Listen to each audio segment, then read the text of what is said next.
Bonjour Franz-Olivier Gisbert. Bonjour Timothée. Soyez le bienvenu sur ce plateau. Vous avez dirigé les rédactions du Figaro pendant 12 ans, de 1988 à 2000. Et vous avez connu, vous aussi, les grandes mutations de ce journal que vous suivez encore aujourd'hui de près. Vous nous faites d'ailleurs l'amitié de venir régulièrement dans Que j'aime beaucoup. émissions du Figaro TV. Première question, qu'est-ce qui vous frappe aujourd'hui, justement, dans les changements, dans les évolutions qu'a connu le Figaro entre cette époque, lorsque vous l'avez dirigé, et puis le Figaro tel qu'il est aujourd'hui ? Bah écoutez, j'ai l'impression que le boulot est fini, quoi. Ah oui. Parce que moi, quand je suis arrivé, j'avais une mission. C'était Robert Hassan qui m'avait donné cette mission. D'ailleurs, il m'avait dit, il faut couper le cordon avec la droite. Comme vous avez coupé le cordon avec la gauche quand j'étais au Nouvel Observateur.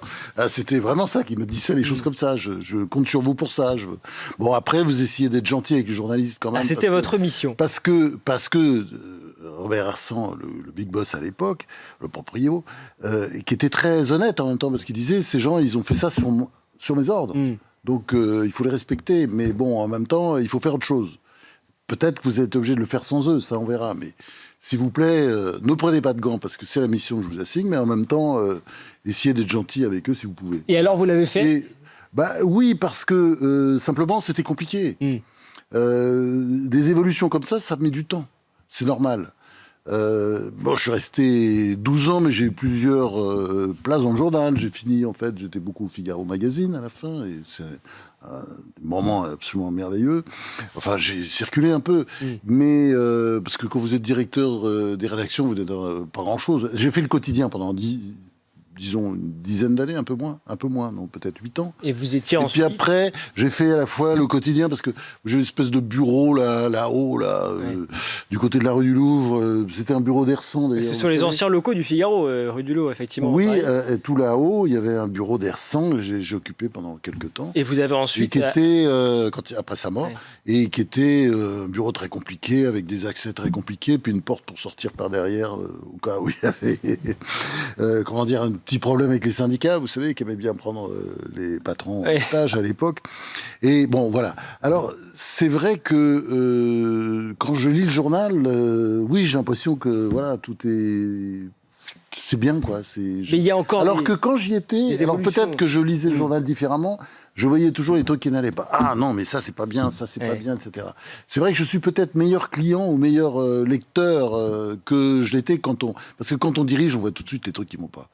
Les mauvais titres, les choses trop partisanes, parce que, évidemment, le Figaro est un journal engagé, c'est pas le souci. Mais le côté partisan, ce qui veut dire à la botte des partis politiques, c'est pas terrible, quoi. Et je pense que les lecteurs n'aimaient pas trop ça, en fait, en vérité. D'ailleurs, c'est pour ça, à mon avis, que Robert Vincent m'avait... Vous avez donné cette mission. Alors, le fonctionnement du journal a évolué, évidemment, depuis sa localisation même, parce que nous l'évoquions, nous n'étions pas dans les mêmes locaux. Vous étiez à l'époque rue du Louvre, il y a ensuite eu le boulevard Haussmann dans Paris, et puis désormais, aujourd'hui, la rue de Provence. Mais sur l'évolution, c'est un enjeu crucial pour un média, et a fortiori pour un journal, de s'adapter en permanence, justement, aux nouvelles contraintes, aux nouveaux défis de l'information. Ah bah oui, parce qu'on passe notre temps à changer. Par exemple, vous savez, je suis arrivé... Enfin, je commençais dans la presse il y a longtemps. Hein, vous n'étiez pas né, c'était au début des années... fin des années 60 même, j'ai commencé à travailler dans les journaux. Je suis arrivé au Nouvel Observateur en 1971, et c'était une époque où voilà, un journal se vendait, comme l'Observateur, la croissance était folle, uniquement avec des articles, je dirais presque pas des articles d'écrivains, mais ça ressemblait un peu,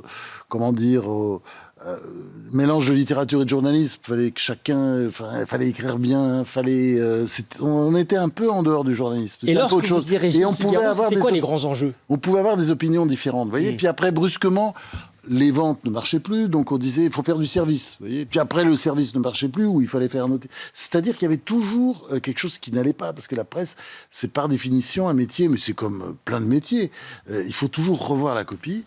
Il y a des choses à changer, parce que les tendances du public, elles changent. Et au fond, nous, je dis pas que, comme dans tous les commerces, le client est roi, mais enfin, moi, alors j'ai vraiment quelque chose que je répétais déjà au Figaro, et que je disais aussi à l'Observateur quand j'étais directeur, c'est que il faut penser au lecteur. Et ce journal, finalement, c'est une grande phrase de Raymond Aron, pour tous les journaux d'ailleurs, le patron dans un journal, ça n'est pas le propriétaire, ça n'est pas le directeur, ça n'est pas le rédacteur en chef, ça n'est pas le patron de la pub. Le patron, c'est le lecteur. Et justement, le lecteur, il faut aller le chercher. lecteurs. Et vous, lorsque vous dirigez le Figaro, donc dans les années 90, sur les grands enjeux, par exemple, toute la nouvelle stratégie, la mise en place de la transition numérique avec la stratégie web, vous avez commencé à vous sentiez que c'était un enjeu à ce point-là qu'il fallait justement aborder? Oui, bien sûr. J'ai commencé à travailler, c'était un peu rudimentaire, mais c'est au Figaro que je me suis mis, par exemple, à l'ordinateur pour écrire, à la machine à traitement de texte. Je faisais ça déjà un peu avant, puis je tapais à la machine. Mais je m'y suis mis, et le journal s'y est mis assez rapidement autour de moi. Alors, il y avait que les vieux qui étaient très réfractaires, mais ils sont partis, de toute façon, après, assez rapidement. Mais il y avait quelques réfractaires, mais enfin, on comprenait bien, et en plus, je vais vous dire, franchement, je regrette pas le papier de ce point de vue, parce que c'est tellement, même pour des bouquins, pas seulement les articles, pour les bouquins, c'est merveilleux d'écrire avec la machine à traitement de texte ou avec l'ordinateur, parce qu'on est le roi du pétrole, on s'amuse, on enlève, le début on le met à la fin, etc. Et tout ça va très vite, alors que sur la machine à écrire, ou alors a fortiori, quand on écrit à la main, c'est très compliqué. On est obligé de découper, de recoller, etc. Voilà, donc c'est évidemment simple, beaucoup facile, changé. c'est agréable. Quels sont les grands moments qui vous reviennent à l'esprit lorsque vous songez comme cela à ces 12 années passées à la tête du Figaro et puis également à la fin du Figaro Magazine? Qu'est-ce qui vous revient à l'esprit comme ça, là, tout de suite? Plein de choses. Alors franchement, c'est dingue d'ailleurs.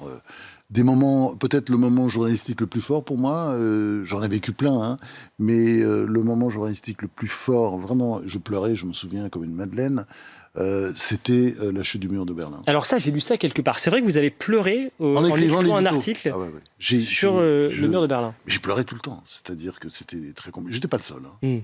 Parce que c'était très fort.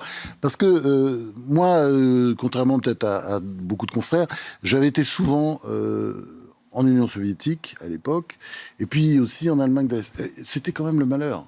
On voyait, donc on imaginait un grand bonheur. Enfin, d'ailleurs, il fallait voir les scènes, la télévision. Enfin, c'était très émouvant.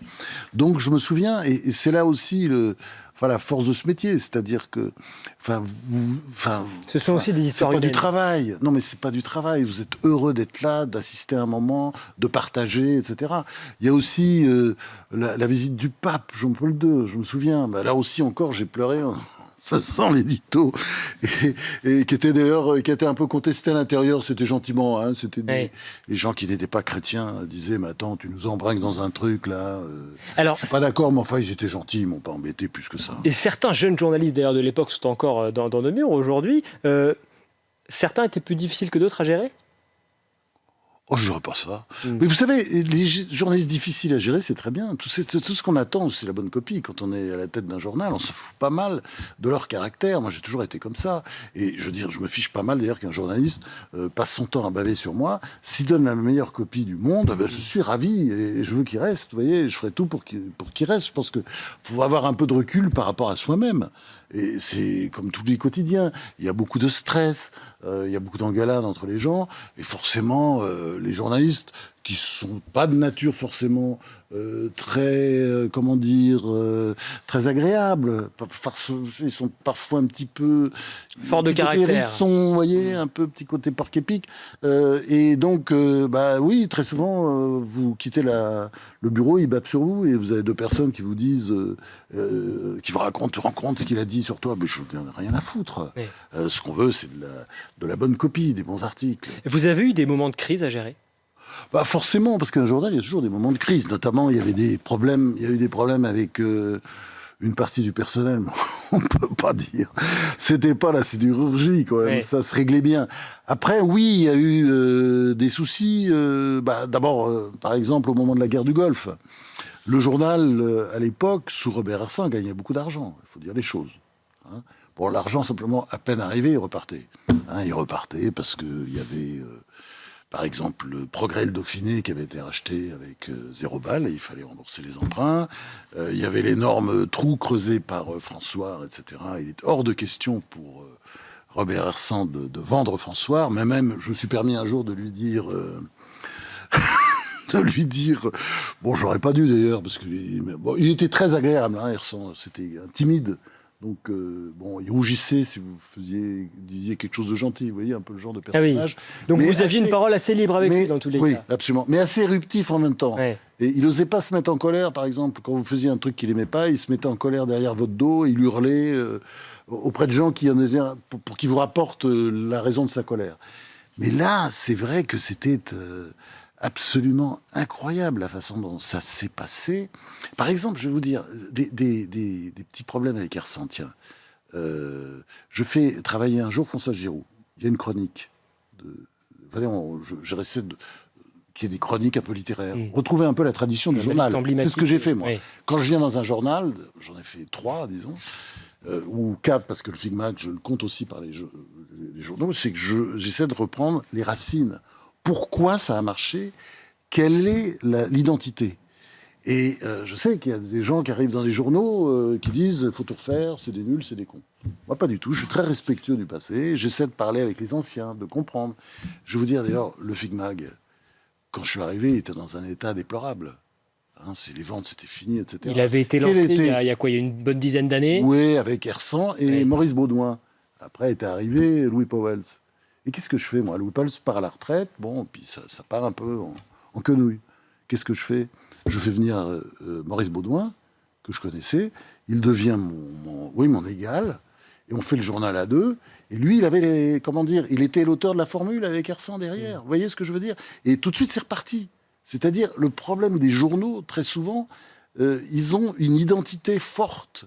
Il faut revenir à cette identité. Et ce qui est extraordinaire avec le Figaro, au bout de 200 ans, c'est toujours la même identité. Sans la liberté de blâmer, il n'est pas d'éloge flatteur, la phrase de Beaumarchais, mais je trouve qu'elle colle tout à fait au Figaro, qui est un journal qui ne fait pas de campagne, qui est un journal équilibré, je dirais. Hersan, qui aimait beaucoup le Figaro, qui était très fier de l'avoir, j'ai toujours conformiste. Le lecteur est conformiste. Pas tout à fait exact, c'est pas vrai. Mais bon, c'était une façon de dire, faut pas le secouer trop, il faut pas le. Mais en même temps, c'est un peu vrai aussi parce que le lecteur, en fait, il est très libéral. Il comprend qu'on publie des informations qu'il n'aime pas ou des commentaires qu'il n'aime pas. Après, simplement, c'est vrai, c'est qu'il a des valeurs et il veut que le journal soutienne ses valeurs. Et c'est pour ça, vous voyez, que sur 200 ans, il y a quand même une continuité. C'est-à-dire, et moi, L'unicité, oui. Oui, parce que alors, Alexis Brézé. On peut pas dire c'est pas le même journal. Il y a toujours un peu cet esprit un peu indépendant, un peu libre. Quand j'y étais, il y avait des auteurs, des journalistes ou des chroniqueurs qui avaient une parole extrêmement libre. Je sais pas, Renaud Matignon, par exemple, il nous donnait des sueurs froides parce que de temps en temps, il écrivait des choses horribles sur des gens qu'on aimait bien. Vous voyez, et on disait pas, Coco, on va pas passer ton papier. Puis je peux prendre un temps plus ancien, Raymond Aron, qui était anti-gaulliste. Enfin, il était à la France Libre à Londres, et puis ça n'avait pas marché du tout avec De Gaulle. Bon, il était une espèce d'anti-gaullisme un peu viscéral. Il était atlantiste, c'est-à-dire, c'est comme on disait à l'époque, il ne jurait un peu que par les États-Unis. D'ailleurs, De Gaulle allait très loin. Il l'appelait le journaliste américain, c'est pas très sympa. Et oui, mais enfin, jamais il était censuré. Vous voyez, alors il y avait aussi des gaullistes dans le journal à l'époque. Parce qu'il y avait une forme de liberté, c'est ce qui fait l'ADN du Figaro. Oui, c'est-à-dire, je pense que c'est pas une église, c'est pas une cathédrale. D'ailleurs, les bons journaux sont rarement des cathédrales. Enfin, bon, il y a des journaux qui marchent et qui sont, oui, un peu, comment dire, organisés de manière un peu, comment dire, à la trotskiste, si vous voulez. Je veux pas suivre mon regard, mais vous voyez un peu le genre. Et c'est vrai que dans le Figaro, je vois très bien, quand on s'engueulait, par exemple, ça arrivait, avec Alain Perfit, par exemple, de mon temps, il était président du comité éditorial, ben, on s'engueulait, c'était très poli, et c'était pas... je vais t'exposer la gueule. C'était pas du tout cet état d'esprit. Lorsque vous étiez au Figaro, François-Olivier Gisbert, vous avez cité d'ailleurs un certain nombre de grandes signatures, de grandes plumes. On aurait aussi pu parler de d'autres écrivains comme Hugo, comme Proust, comme Zola. Vous aviez conscience que vous intégriez quelque part cette histoire? Bon, attendez. Quand je suis arrivé, déjà, je le savais. Parce que, je sais pas, les hasards de la vie avaient fait, quand j'étais dans une école de journalisme, j'ai fait un mémoire très long sur Hippolyte de Villemessant, qui est une sorte un peu de pré-Hersan, c'est-à-dire, vous voyez, une sorte de camelot, de vendeur de journaux, vous voyez, qui a beaucoup œuvré pour le... Et beaucoup œuvré avec une idée absolument géniale, qui était « je veux les meilleurs ». Et c'était les meilleurs écrivains. Je veux les meilleurs. Il était dans le ruban, il n'était pas du tout dans la presse. Vous voyez ce que je veux dire? Il arrive là-dedans, il comprend un truc. Il faut les meilleurs. Et c'était devenu le journal des meilleurs. Et ça, c'est éternel, ça. Ouais. Et je vois bien que ça continue encore aujourd'hui. C'est d'avoir les meilleurs intellectuels, les meilleurs écrivains, vous voyez, et puis les accompagner, les aider, parce que c'est aussi une famille, un journal. D'ailleurs, Le Figaro, c'est une famille qui continue. Merci. Alors, il y a des morts, il y a des gens qui viennent, des gens qui s'en vont, mais ça, c'est la vie. Et ça continue depuis 200 ans. Et on espère que ça continuera encore pour les 200 prochaines années. Très très rapidement, en 10 secondes, François-Olivier Gisbert, ce que vous pouvez souhaiter justement pour les 2 prochains siècles, Le Figaro. Oh bah moi, je dis rendez-vous pour les 400 ans. Vous savez quoi? Je suis même sûr que Le Figaro sera toujours là. Eh ben, écoutez, Parce qu'il est consubstantiel à l'identité française. C'est ce qu'ont compris d'ailleurs les patrons actuels qui continuent avec Alexis Brézé et les autres. C'est qu'il est consubstantiel à la France. Donc ça donne une forme de responsabilité. C'est pas un petit journal de passage, c'est un grand journal où les plus grands écrivains français ont travaillé, ont fait des articles souvent de journalistes. Hugo, Zola, Georges Sand, Guy de Maupassant, les articles de Maupassant, c'est merci beaucoup. dingue. Voilà. Merci infiniment, François-Olivier Merci. Gisbert. Merci beaucoup de nous avoir partagé ces quelques souvenirs savoureux du Figaro. On vous retrouve donc vous aussi cette semaine au Grand Palais, en particulier vendredi avec donc cette table ronde à partir de 14h.